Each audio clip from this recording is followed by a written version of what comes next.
नमस्कार दोस्तों। आज से हम लोग संविधान की क्लास चालू कर रहे हैं। संविधान संविधान तो आइए जान लेते हैं कि संविधान क्या होता है। लेकिन इससे पहले एक बात आपको ध्यान देना है कि कापी और पेन ये दोनों आपके साथ में होना चाहिए। और जैसे जैसे मैं बताता जा रहा हूँ, ग्राफ बनाता जाऊँगा, उस तरह से ग्राफ बनाते जाएंगे और रिवीजन करते जाएंगे तो पढ़ने का मज़ा आएगा। तो संविधान की हम लोग क्लास चालू कर रहे हैं। सबसे पहले देखिए, अगर संविधान की बात करें तो इसका मतलब क्या होता है, तो इसको हम नाम से स्पष्ट कर सकते हैं कि सम और विधान दो शब्दों से मिलकर बना है।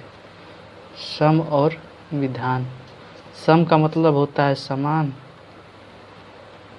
और विधान का मतलब होता है नियम। अर्थात कोई ऐसा नियम बने, ऐसे नियम बने जो सबके लिए समान हो, वही संविधान है। लेकिन और कुछ बातें इसमें ध्यान रखने की है।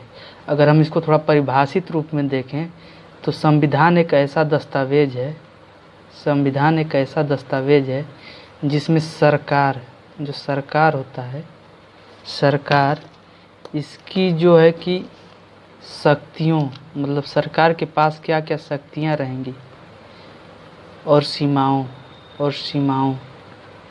का उल्लेख होता है। इसके साथ साथ राज्य और नागरिक जो होते हैं उनके संबंधों के बारे में भी उल्लेख होता है। और नागरिकों के अधिकारों और कर्तव्यों का उल्लेख होता है, वही संविधान है। और जब ये संविधान कार्य के रूप में परिणित हो जाए, संविधान जो है जब ये कार्य के रूप में परिणित हो जाए, कार्य के रूप में परिणित हो जाए तो उसे राज्य व्यवस्था कहते हैं। राज्य व्यवस्था क्या कहते हैं? राज्य व्यवस्था। अर्थात हम यह कह सकते हैं कि अगर संविधान एक्टर है, संविधान डायरेक्टर है तो राज्य व्यवस्था क्या काम करता है? एक्टर का काम करता है। लेकिन इन सब चीज़ों को, राज्य व्यवस्था पढ़ने से पहले हमें राज्य के बारे में जानना चाहिए। किसके बारे में? हम लोगों को राज्य के बारे में जानना होगा। तो राज्य को समझने के लिए हमें इसके तत्व को देखना होगा कि राज्य में कौन कौन से तत्व हों, तभी वो राज्य पूर्ण राज्य बन सकता है। तो इसके चार तत्व हैं राज्य के। अगर ये चार तत्व ना हो तो वो राज्य बन ही नहीं सकता। वो चार तत्व कौन कौन से हैं लिख लीजिए। पहला है जनसंख्या।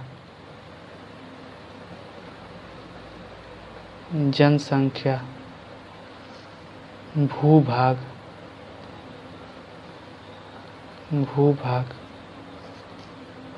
तीसरा है सरकार। चौथा है संप्रभुता। मतलब किसी भी राज्य तभी बन सकता है जब उसके पास जनसंख्या हो, भूभाग हो, सरकार हो और संप्रभुता हो। जब तक ये चारों चीज़ें नहीं होंगी तो राज्य बन ही नहीं सकता है। कि जनसंख्या, भूभाग और सरकार, इन तीनों को हम शरीर कह सकते हैं। शरीर का मतलब क्या है? जो दिखाई दे वही शरीर है। जनसंख्या भी देख सकते हैं, भूभाग भी देख सकते हैं, सरकार को भी देख सकते हैं। और संप्रभुता जो क्या है, ये आत्मा का काम करती है। आत्मा। अगर किसी राज्य में जनसंख्या, भूभाग, सरकार तीनों हों, अगर संप्रभुता न हो तो वो राज्य नहीं हो सकता। जैसे भारत में 15 अगस्त 1947 से पहले तो जनसंख्या थी, भूभाग था, सरकार था, लेकिन भारत की संप्रभुता नहीं थी। इस पे ब्रिटेन का राज्य था। और वहीं से जो आदेश प्राप्त होते थे उसी के अनुसार यहाँ पे कार्य होता था। लेकिन 15 अगस्त 1947 को भारत आज़ाद हुआ और उसे संप्रभुता मिल गई। संप्रभुता का मतलब होता है स्वयं का शासन। स्वयं का शासन, मतलब इस पे किसी दूसरे का बाह्य शक्तियों का जो है अधिकार न हो, अपना शासन हो, तो उसे ही संप्रभुता कहते हैं। अब अगली हेडिंग हम लोग डालेंगे सरकार। सरकार क्या होता है, तो इसको हम एक सरल भाषाओं में जान जाएं कि जनता की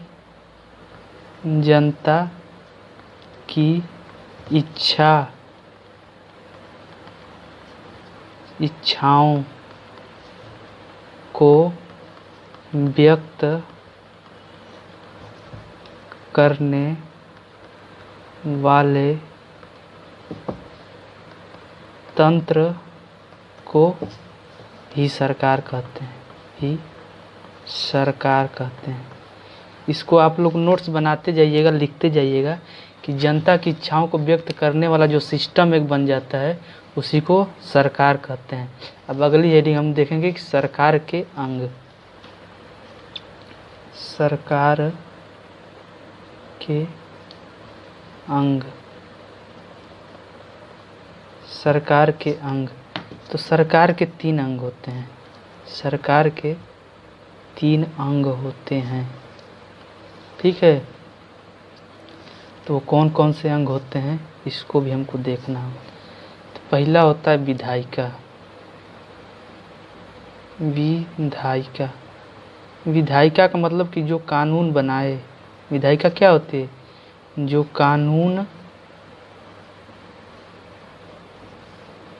को बनाए, वही विधायिका है। कार्यपालिका, दूसरा सरकार का अंग क्या है, कार्यपालिका। कार्यपालिका क्या है कि जो कानूनों को लागू करे, जो कानून को लागू करे।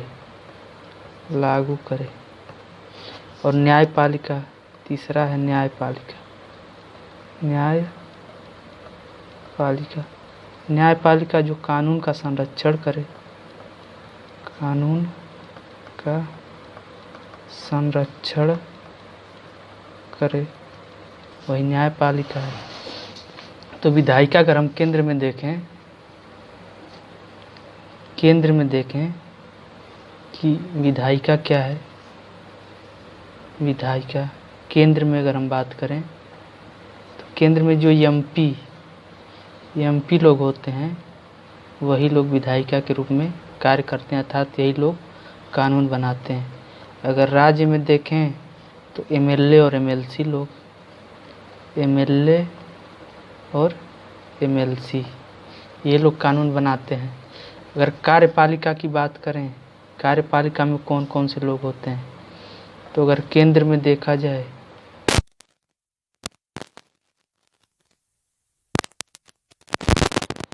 ये लोग को लागू करने का काम करते हैं।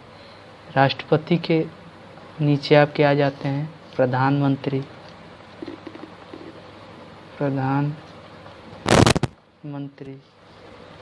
फिर मंत्री, फिर उसके नीचे नौकरशाह, उसके नीचे नौकरशाह। और राज्य की बात करें तो राज्यपाल, मुख्यमंत्री, उसके नीचे बात करेंगे तो मंत्री, और उसके नीचे नौकरशाह। अगर न्यायपालिका की बात करें तो सबसे ऊपर होता है सर्वोच्च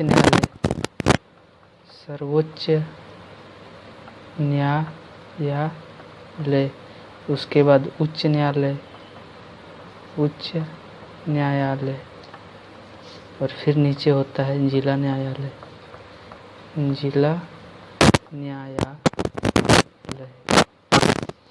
तो विधायिका का काम क्या होता है, नियम को बनाना, कानून को बनाना। कार्यपालिका का उसको लागू करना, और न्यायपालिका का जो भी नियम बने अगर उसमें गलती हो रही है तो उसमें सुधार करना और संरक्षित करना। तो ये हम देख लिए सरकार के अंग। अब हम लोग देखेंगे सरकार का परंपरागत वर्गीकरण। सरकार का परंपरागत रूप तो हमें सामान्यतः जो है 3 प्रकार की सरकार जो देखने को मिलती है। एक होता है राजतंत्र,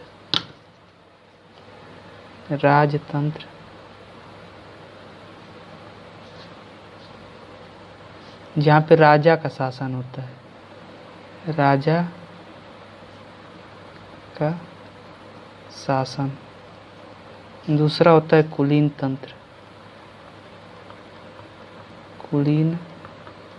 तंत्र, जहाँ पर कुछ विशेष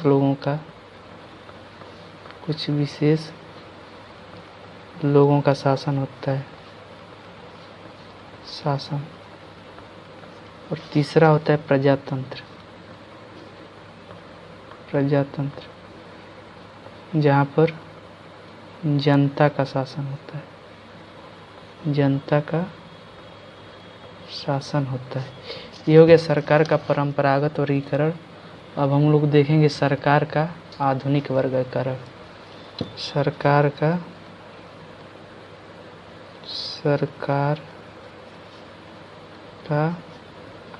आधुनिक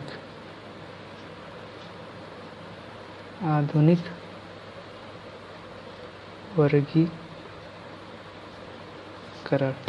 सरकार का आधुनिक वर्गीकरण। तो सरकार के आधुनिक वर्गीकरण को जो है हम लोग 2 भागों में बांट सकते हैं। एक है शक्ति पृथक्करण के आधार पे, और दूसरा है शक्ति विभाजन के आधार पे। शक्ति विभाजन के आधार पर। अगर शक्ति पृथक्करण के आधार पर देखें तो 2 प्रकार की सरकारें होती हैं। एक होता है अध्यक्षीय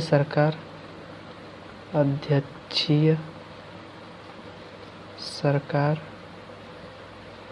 और दूसरा होता है संसदीय सरकार।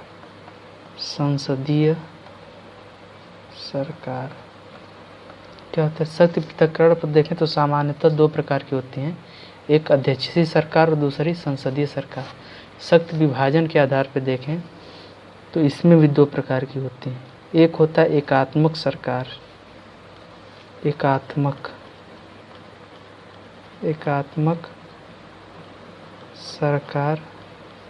दूसरा होता है संघात्मक सरकार।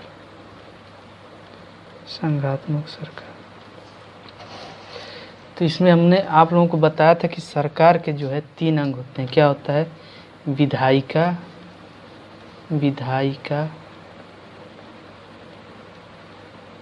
कार्यपालिका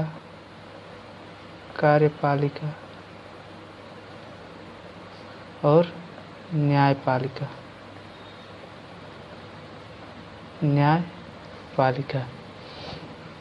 तो जहाँ पे जो है कि विधायिका और कार्यपालिका है एक दूसरे से अलग अलग होते हैं। मतलब विधायिका के लिए अलग चुनाव हो और कार्यपालिका के लिए अलग चुनाव हो, वहाँ पे अध्यक्षीय सरकार होती है। जैसे कि अमेरिका की सरकार, अमेरिका में जो है राष्ट्रपति प्रत्यक्ष रूप से जनता के द्वारा चुना जाता है और इसका कार्यकाल जो है 4 वर्ष के लिए फिक्स होता है। 4 वर्ष से पहले इसको कोई हटा नहीं सकता, क्योंकि यहाँ विधायिका का अलग चुनाव, कार्यपालिका का अलग चुनाव एक दूसरे पे डिपेंड नहीं होते। तो इस प्रकार की सरकार को हम लोग अध्यक्षीय सरकार कहते हैं। और दूसरी है संसदीय सरकार। संसदीय सरकार का मतलब जहाँ विधायिका और कार्यपालिका एक दूसरे से जुड़ी हुई, मतलब एक दूसरे पर डिपेंड हो। जैसे भारत की सरकार है, भारत में जो है विधायिका और कार्यपालिका एक दूसरे से जुड़ी हुई हैं। जैसे अगर किसी भी मंत्री के विरुद्ध में अगर विधायिका अविश्वास प्रस्ताव ला दे तो उस मंत्री को इस्तीफा देना पड़ता है। और विधायिका और कार्यपालिका एक दूसरे से जुड़ी होती हैं, जबकि अध्यक्षीय और संसदीय सरकार दोनों में जो है न्यायपालिका ये अलग होती है। उसके बाद हम लोग लेते हैं एकात्मक सरकार। एकात्मक सरकार का मतलब कि जहाँ पर पूरा शक्ति जो है केंद्र के पास हो, पूरी शक्ति केंद्र के पास हो। इसमें कुछ लक्षण होते हैं कि एक एकल नागरिकता होती है, एकल नागरिकता। दूसरा है एकल सदन, मतलब केंद्र में एक ही सदन होता है। और तीसरा है यहाँ पे जो नागरिक हैं, नागरिकों को जो है यहाँ पे मूल अधिकार जो है नहीं प्राप्त होते हैं। और चौथा इसमें होता है कि एकहरी न्यायपालिका होती है, एकहरी न्यायपालिका, न्यायपालिका। और पांचवा अलिखित संविधान, और लिखित संविधान।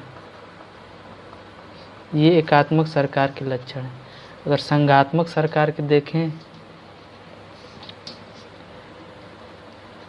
तो यहाँ पे जो है केंद्र और राज्य के बीच, केंद्र राज्य के बीच शक्तियों का विभाजन होता है, जैसे संघ सूची, संघ सूची, राज्य सूची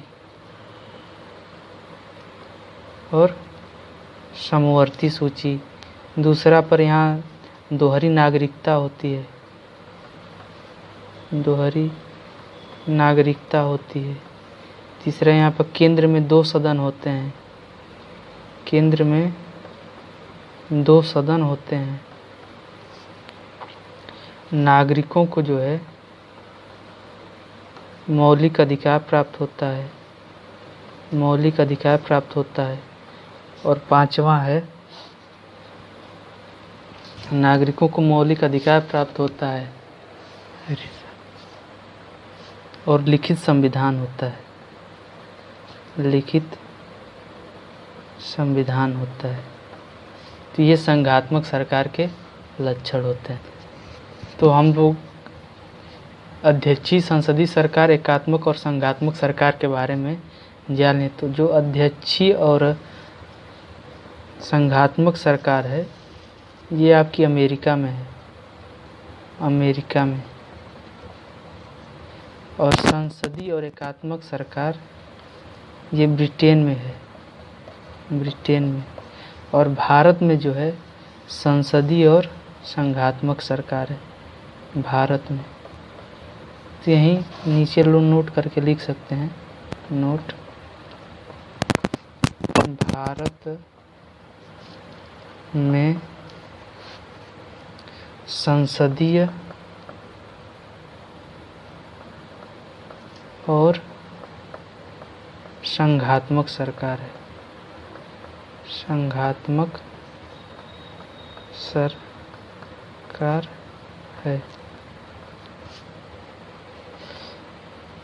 हम लोगों ने देखा कि भारत में जो है संसदीय और संघात्मक सरकार है, संसदीय और संघात्मक सरकार है। लेकिन संघात्मक के जो पूरे लक्षण हैं, पूरे जो इसके लक्षण हैं वो भारत में नहीं मिलते हैं, भारत में नहीं मिलते हैं। क्या क्या? जैसे भारत में एकहरी नागरिकता है, एकहरी नागरिकता है। एक एकल न्यायालय है, एकल न्यायालय है। राज्य में केंद्र के एजेंट के रूप में, एजेंट के रूप में राज्यपाल होता है, राज्यपाल होता है।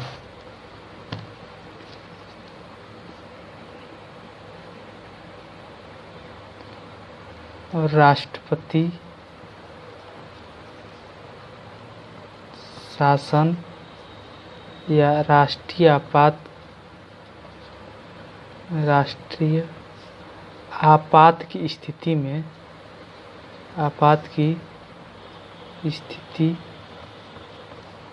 में सभी शक्तियां क्या होती हैं, केंद्र के पास चली जाती हैं, केंद्र के पास चली जाती है। इसीलिए जो भारत को हम लोग एक पूर्ण संघ नहीं मानते हैं, पूर्ण संघ नहीं मानते। कहीं पर भी भारत में, भारतीय संविधान में फेडरल शब्द का प्रयोग नहीं हुआ है, फेडरल शब्द का प्रयोग नहीं हुआ। अनुच्छेद 1 में यूनियन शब्द का प्रयोग हुआ है। तो अब आज की क्लास जो है यहीं समाप्त करते हैं। कल से हम लोग संविधान